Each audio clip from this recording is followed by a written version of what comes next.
Hello student, इसमें हम जानेंगे जल प्रदूषण का जो बचा हुआ भाग था उसको करने की कोशिश करते हैं। तो जल प्रदूषण में था सुपोषण। आगे का जो टॉपिक है सुपोषण क्या होता है। ये सुपोषण है एक नेचुरल प्रोसेस है, यानी कि प्राकृतिक घटना है। अब नेचुरल प्रोसेस कैसे है, जैसे कि सीवेज। सीवेज होता क्या है, जो घरों का वेस्ट है, जो फैक्ट्रियों का वेस्ट है, और जो जैसे कि चर्मशाला है, वहां से निकलने वाला जो वेस्ट है, उसके साथ कुछ और चीजें भी है। सीवेज में कुछ पोषक तत्व जैसे नाइट्रोजन और फास्फोरस ये मिल जाएं तो वो पानी है, जो वो जो वेस्ट है वो और ज़्यादा स्ट्रॉन्ग हो जाता है, जिससे उनसे जो बनने वाले हैं जो प्लांट वगैरह है वो ज़्यादा ग्रो कर जाते हैं, वो पानी के अंदर ग्रो कर जाते हैं, है ना। जो पोषक तत्वों की मात्रा वो ज़्यादा हो जाती है। तो वहाँ पे क्या होता है, जलाशय में पोषित मतलब पानी में जो पोषण है वो और ज़्यादा हो जाता है, तो इसी घटना को बोलते हैं सुपोषण, है ना। अत्यधिक मात्रा में अत्यधिक मात्रा में पोषण ये होता कहाँ है, ये जल के अंदर होता है। अब जल के अंदर इतना अगर सुपोषण वाला जल है, उसमें अगर कोई प्लांट वगैरह है तो वो ज्यादा मात्रा में ग्रो करेंगे। तो इसका प्रभाव क्या होता है, सुपोषण का क्या प्रभाव पड़ेगा। इससे भौतिक, रासायनिक और जैविक परिवर्तन होंगे। ठीक है, यानी कि उसका पानी का कलर भी चेंज हो जाएगा, और उसके अंदर केमिकल प्रॉपर्टी भी बढ़ जाएगी, क्योंकि उद्योगों से भी तो आ रहा है सीवेज वाला पानी।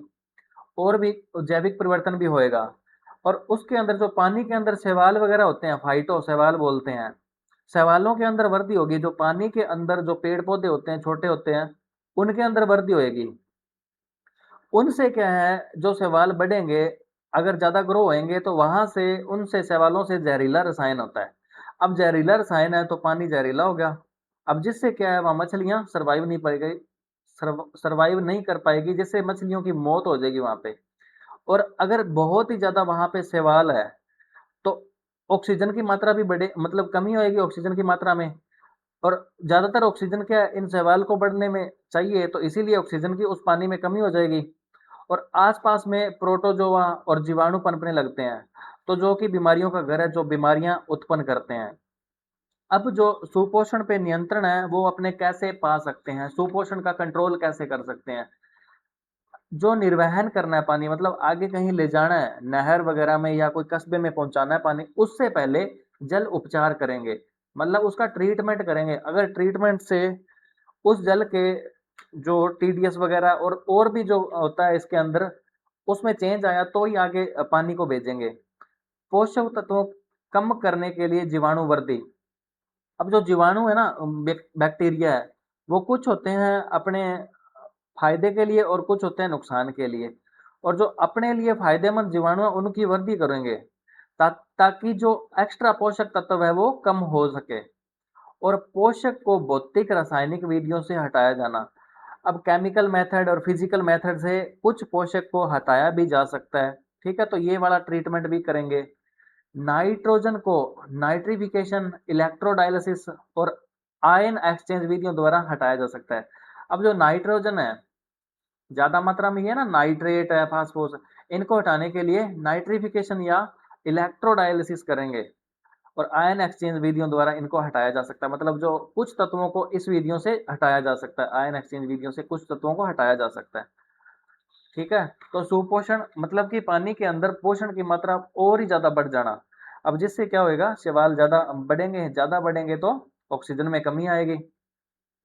आगे बात करते हैं डायलेशन फैक्टर, यानी कि तनुता गुणांक की। अब ये तनुता गुणांक क्या होता है वो देखते हैं। अधिमिश्रित जल की मात्रा अपवन में सीवेन की मात्रा। अधिमिश्रित जल की मात्रा अपवन में सीवेज की मात्रा। जो सीवेज का पानी आ रहा है, टोटल टोटल जो क्वांटिटी है उसमें भाग दे देंगे, तो डीएफ की वैल्यू आ जाएगी, डायल्यूशन फैक्टर की वैल्यू आ जाएगी। अब ये डायल्यूशन फैक्टर अगर 500 से कम है, अगर इसकी वैल्यू 500 से कम है तो कोई उपचार की आवश्यकता नहीं है, उपचार अपने को नहीं करना। अगर इसकी वैल्यू 150 से लेके 300 के बीच में है, तो प्राथमिक उपचार यानी कि फर्स्ट उपचार करेंगे, और रासायनिक विधि अवक्षेपण करेंगे। जो फर्स्ट उपचार में आता है रासायनिक अवक्षेपण, वो करेंगे, उससे क्या होएगा, यह तनुता गुणांक कंट्रोल में आ जाएगा। अगर इसकी वैल्यू तनुता गुणांक यानी कि डायलेशन फैक्टर की वैल्यू 300 से 500 के बीच में है तो फर्स्ट उपचार करेंगे। ठीक है, फर्स्ट उपचार करेंगे। अगर इसकी वैल्यू 8 से 150 के बीच में है तो बहुत ज्यादा उपचार की आवश्यकता होती है, और अगर इसकी वैल्यू 8 से कम है तो पूरा उपचार करेंगे। पूरा उपचार करने के बाद आफ्टर उसको यूज करेंगे, पानी को कहीं यूज करना है या कहीं भेजना है, तो इस प्रकार का मेथड है वो अपना के फिर उसको यूज में लेंगे या फिर आगे भेजेंगे। देन आगे बात करते हैं उपचार, सीवेज उपचार। अब सीवेज का पानी है उसका उपचार कैसे किया जा सकता है और उस उपचार से उद्देश्य क्या है, मतलब वो क्यों अपने को सही क्यों करना है। सीवेज की जो तीव्रता है उसको कम करना, मतलब उद्योगों से जो पानी आ रहा है, जो घरों से पानी आ रहा है, फैक्ट्रियों से पानी आ रहा है, तो उसकी जो तीव्रता है उसको कम करना, यानी कि ज्यादा हो रहा है तो उसको थोड़ा सा कम करना, ताकि ये जलाशयों व नदियों को दूषित न करें। ठीक है, सीवेज के आयतन को कम करना। अब सीवेज है बहुत बड़े पैमाने पे है ना, शहरी शहरी क्षेत्र में, कुछ ग्रामीण क्षेत्रों में भी सीवेज है, उसका जो एरिया घटाना, एरिया घटाएंगे आयतन कम होएगा, जिससे क्या है कुछ उपचार किया जा सकता है, आयतन को कम करना। रोगजनक कीटाणुओं को नष्ट करना। अब सीवेज के पानी के अंदर बहुत से बैक्टीरिया कीटाणु होते हैं तो उनको नष्ट करना कुछ दवाइयों से। सीवेज को सुरक्षित तथा संतोषजनक बनाना। सीवेज का जो पानी है उसको सुरक्षित तथा संतोषजनक, मतलब कि जो अपने यूज कर सकें उस लायक बनाना।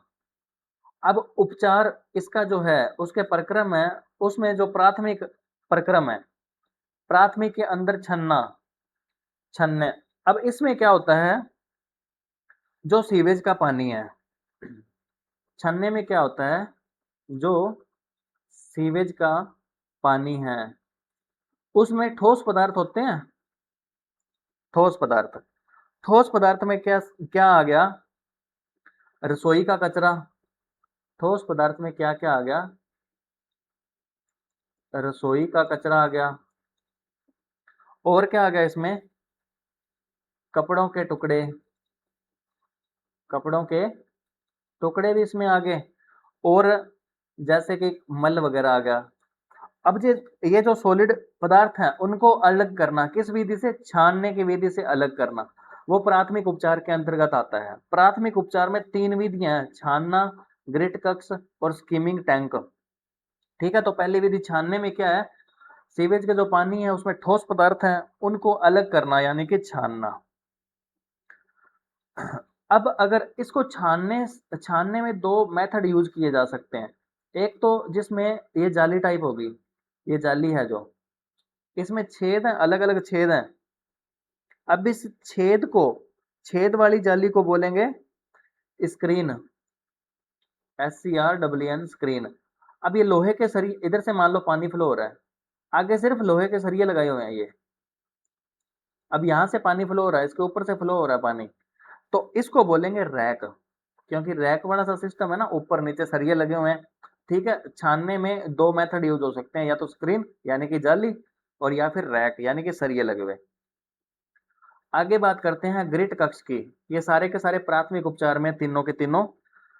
अब सीवेज के जो पानी में अकार्बनिक पदार्थ है, सीवेज में क्या है, अकार्बनिक पदार्थ है, सीवेज में अकार्बनिक पदार्थ है। अकार्बनिक पदार्थ मिट्टी भी हो सकती है या बजरी भी हो सकती है, मिट्टी भी हो सकती है और ठोस बजरी भी हो सकती है। इसको अलग करने के लिए पानी के जो वेग है, कक्ष में जो पानी का वेग है, इसमें जो पानी फ्लो हो रहा है, अगर ज्यादा वेलोसिटी इसकी ज्यादा है, वेलोसिटी इसकी ज्यादा है, तो क्या होएगा, मिट्टी और बजरी पानी के साथ ही बहेगी। अब इसकी मात्रा थोड़ा सा स्लो कर दें, अपने पानी की, सीवेज की मात्रा थोड़ी सी स्लो कर दें, तो यहाँ से क्या, पानी पानी तो आगे गुजर जाएगा, पानी तो आगे निकल जाएगा, यहाँ से जो छोटे छोटे कण है वो नीचे बैठ जाएंगे, छोटे कण है जो जाली से नीचे बैठ जाएंगे। ठीक है, इस प्रकार का एक ग्रिट कक्ष बनाया जाता है, तो कक्ष के अंदर पानी की वेलोसिटी कम करते हैं। आगे है स्कीमिंग टैंक। अब इसमें क्या होता है, जो सीवेज में, सीवेज है, सीवेज का पानी है, उसमें कुछ ग्रीस वाले पदार्थ या चिकनाई वाले, ये पदार्थ आते कहाँ से हैं? चिकनाई वाले, ग्रीस वाले, ये आते हैं रसोई घर से और साबुन से भी आते हैं। अब पानी के अंदर ये मिक्स है। अब इनको, ये जो इनका डेंसिटी कम होती है, ये पानी के ऊपर तैरते हैं। अब करना क्या है, स्कीमिंग टैंक बनाना। एक ऐसा टैंक होता है जिसके अंदर ये पानी पड़ा है। अब नीचे लगाते हैं इसके एयर डिफ्यूजर, इसको बोलते हैं एयर डिफ्यूजर। इससे क्या होएगा, एयर हाई कंप्रेस एयर इस पे जाएगी तो ऊपर ना झाग बन जाएगी। अब ये झाग बन गई। अब झाग को अलग कर लेते हैं, इस झाग को अलग कर लेते हैं, तो इससे क्या होएगा, जो पानी के अंदर चिकनाई वाले पदार्थ हैं वो झाग के रूप में बाहर निकल गए। तो अब कुछ हद तक ये पानी थोड़ा शुद्ध हो गया। ठीक है। आगे बात करते हैं जो द्वितीय उपचार है इसके। अब द्वितीय उपचार, प्राथमिक उपचार में 3 की अपने बात करी थी। अब द्वितीय उपचार में एक अवसादी टैंक बनाते हैं। अवसादी टैंक में होता क्या है, इस टैंक में होता है जो ठोस पदार्थ है, इसमें होता है जो ठोस पदार्थ हैं वो नीचे बैठ जाते हैं, नीचे बैठ जाते हैं। अवसादी टैंक में क्या है, ठोस पदार्थ है, जो भारी पदार्थ है वो नीचे बैठ जाते हैं। और इसमें इस जो कोलाइड और निलंबन है, जो 9th क्लास में आया था अपने, उसमें क्या होता है, कोलाइड, जो कोलाइडली पदार्थ है वो जो घुले हुए हैं पानी के अंदर, कुछ देर उसको छोड़ देंगे तो ठोस पदार्थ अपने आप नीचे बैठ जाएंगे। और एक स्कंदन प्रक्रिया होती है, स्कंदन प्रोसेस होती है। पेन चेंज करते हैं।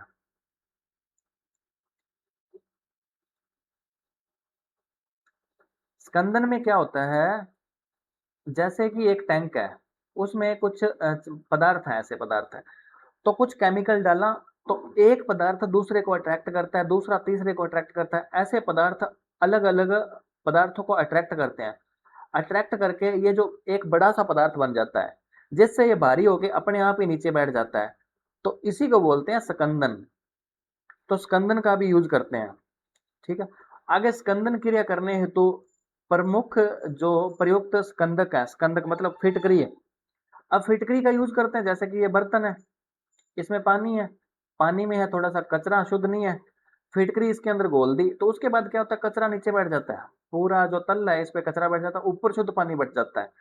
तो स्कंदक पदार्थ कौन कौन से हैं, पहले नंबर पे फिटकरी यूज करते हैं, दूसरे नंबर पे जो चूना है, सल्फ्यूरिक अम्ल H2SO4 भी इसमें यूज करते हैं, और आयरन क्लोराइड FeCl2 ये भी यूज करते हैं। ये सारे के सारे स्कंदन क्रिया के अंतर्गत आते हैं। स्कंदन मतलब कि जिसमें एक पदार्थ दूसरे को अट्रैक्ट करके भारी होके नीचे बैठ जाता है अपने आप, इसको स्कंदन प्रक्रिया बोलते हैं। निस्पंदन दूसरे नंबर पे है, निस्पंदन। अब इसमें क्या होता है, जो अवसादी टैंक से निकला सीवेज, जो अवसादी टैंक है, इसमें स्कंदन प्रक्रिया हुई, कुछ नीचे बैठ गया। अब इसमें जो कुछ ठोस निकला, उस वो तो अलग हो जाते हैं, लेकिन छोटे जो कण है, छोटे कण इसमें घुले रहते हैं। जो ठोस हैं, बड़े पदार्थ हैं, वो तो नीचे बैठ गए, ऊपर ऊपर वाला पानी अपने छान लिया। अब ऊपर वाले पदार्थ में भी कुछ पदार्थ घुले हुए हैं, ऊपर के पानी में कुछ पदार्थ घुले हुए हैं। इसके लिए निस्पंदन, निष्पंदन हिंदी में निस्पंदन बोलते हैं, इंग्लिश में बोलते हैं फिल्ट्रेशन। फिल्ट्रेशन प्रोसेस अपनाई जाती है। अब जिससे क्या होता है, पदार्थों का ऑक्सीकरण भी हो जाता है, और कुछ देर तक पानी में, पानी को ऐसे छोड़ देंगे, फिल्ट्रेशन मतलब फिल्टर करके छोड़ देंगे, और भारी चीज है वो नीचे बैठ जाएगी, और फिल्टर से कुछ चीज तो वैसे ही अलग हो जाएगी। ये फिल्टर है जैसे, इसमें कुछ चीज तो वैसे ही अलग हो जाएगी और कुछ बाद में नीचे बैठ जाएगी। कोलाइड, कोलाइड में भी यही विधि होती है ना, कुछ देर तक छोड़ देते हैं और भारी कण नीचे बैठ जाते हैं। आगे जो प्रक्रिया है रोगाणुनाशक, डिसइंफेक्शन। रोगाणुनाशक में क्या होता है, जो हानिकारक रोगाणु है, जो पानी के अंदर हानिकारक हैं, हानिकारक कौन है, रोगाणु, जो हानिकारक रोगाणु हैं उनको नष्ट करने के लिए ये प्रक्रिया, उनको खत्म करने के लिए ये प्रक्रिया अपनाई जाती है। जो कल पढ़ा था ना रोगाणुनाशक, जैसे कि ओजोन का यूज करते हैं, तो उसकी विधि में क्या क्या यूज करते हैं रोगाणुनाशक में? रोगाणुनाशक में क्या क्या? ब्रोमीन उपचार, ब्रोमीन उपचार, इसके यूज से भी जो रोगाणु हैं वो नष्ट हो जाते हैं। और दूसरे नंबर पे है ओजोन उपचार, ओजोन उपचार, इस विधि से भी जीवाणु रोगाणु जो नष्ट हो जाते हैं। चूना भी डालते हैं ना पानी साफ करने के लिए, चूना, और इसका अधिक उपयोग, उपयोग तो करना है लेकिन अधिक उपयोग। और चूने के साथ ही अपने और क्या कर सकते हैं? क्लोरीनीकरण, मतलब कि पानी के अंदर क्लोरीन डालना, क्लोरीनीकरण बोलते हैं, ज्यादा मात्रा में क्लोरीन डालना। पोटेशियम परमैंगनेट, और पोटेशियम परमैंगनेट का भी यूज कर सकते हैं, पोटेशियम परमैंगनेट। इससे क्या होता है, जो पानी है वो कुछ मात्रा में शुद्ध हो जाता है, जो पीने लायक बन जाता है। एक्टिवेटेड स्लज प्रक्रम, ये क्या होता है? सीवेज में वायु का मिश्रण किया जाता है, सीवेज में वायु का मिश्रण किया जाता है, तो सीवेज के जो कण है ना, वो सतह पर एक जीवाणु फिल्म बनाते हैं, जिससे होता क्या है, जैव रासायनिक क्रिया होती है, जिससे कार्बनिक पदार्थ का ऑक्सीकरण हो जाता है। सीवेज है, जो सीवेज का पानी है उसमें क्या ऐड करेंगे? उसमें वायु ऐड करेंगे, वायु मिश्रण ऐड करेंगे, मिश्रित वायु, यानी कि एक कोई एक वायु नहीं है इसमें, मिश्रित वायु का यूज करेंगे। इसमें जो महीन कण है, वायु जैसे भाई ऊपर लेयर बन जाएगी ठीक है, महीन कण है, एक फिल्म बन जाएगी ऊपर। अब जिससे होएगा क्या? जैव रासायनिक क्रिया होगी। अब इसे बोलते हैं जैव रासायनिक क्रिया। अब इस क्रिया के अंतर्गत क्या होता है, कार्बनिक पदार्थ का ऑक्सीकरण हो जाता है। कार्बनिक पदार्थ जो अपने खाए ना, जैसे कि कार्बोहाइड्रेट, ठीक है, प्रोटीन, वसा, इनका क्या हो जाता है? ऑक्सीकरण हो जाता है, ठीक है।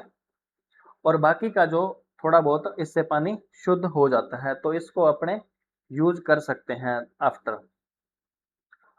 अब जो जल प्रदूषण की रोकथाम है, मतलब ये बहुत बेकार चीज है। इससे क्या है, बहुत प्रकार की बीमारियां, जैसे कि हैजा, पेचिस, है ना, दस्त लगना, ये सारी की सारी पानी से बीमारियां होती है। अब पानी के अंदर कुछ तत्वों की मात्रा, जैसे पारा तो मिनीमाता रोग होता है, कैडमियम से इटाई इटाई रोग हो जाता है, तो अगर आयरन की मात्रा ज्यादा है तो उससे लोह बार हो जाता है। तो इसको रोकना बहुत जरूरी है। तो इसको रोकने के लिए 1974 में कानून बनाया गया था। इस कानून के तहत क्या होता है, इस जल प्रदूषण को, जो फैक्ट्री है या सारे देशों के अंदर ना, ये सुझाव दिया गया था कि जल के प्रदूषण पे कंट्रोल करें।